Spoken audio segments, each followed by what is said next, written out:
Assalamu alaikum yan uwa, barkamu da warhaka, barkamu da sake saduwa da ku a wannan sabon bidiyo tamu. A yau bidiyon mu za ta muku bayani yadda za ka ɗora ma Gmail ɗinka hoto. Sai mu je cikin bidiyon mu domin ganin yadda za ka yi ka ɗora wannan hoton.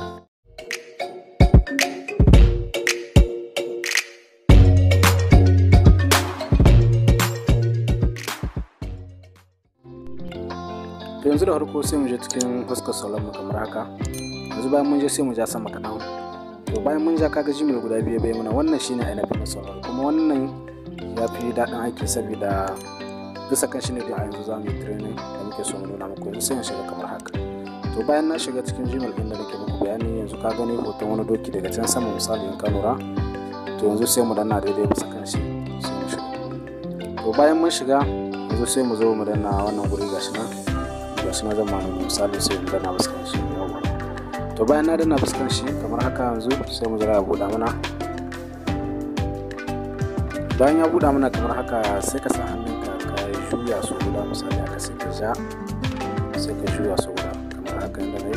To kaga bayan ka juya yanzu ya bayyana ma da wata hoton kamera gashi nan daga nan gurin ga nan misali sai ka danna fuskan shi kamar haka.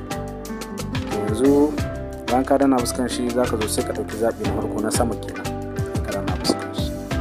Bayan ka ɗauki zaɓi na farko na sama a nan gurin kuma sai ka ɗauki zaɓi da yake ƙasa. To bayan ka dana fuskan shi zai kaka cikin gallery ɗin solar ka. Bayan kaka cikin hotunan ka da cikin solar ka misali yanzu bana ɗora wancan hoton da tantabaran nan sai muku ya fuskan shi.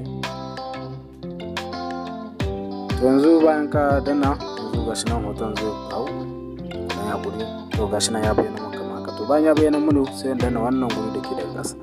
Yawwa to gashi nan bayan na danna insha Allah yanzu na sa ran kawai daga ya kammala wannan hoton ya gama hawa.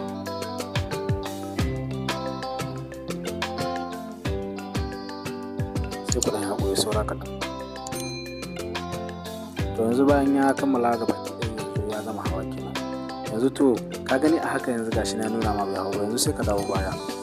In ka koma baya misali ka ganzu daga can sama ka gani har yanzu hoton dokin nan ne bai hau ba, wancan hoton da muka ɗora tantabaran nan. To amma ka samu damuwa insha Allah yanzu da ka ɗan bar shi zuwa wani ɗan lokaci nan da ka koma idan ka shiga insha Allah zan ga wancan hoton ya hau na hoton.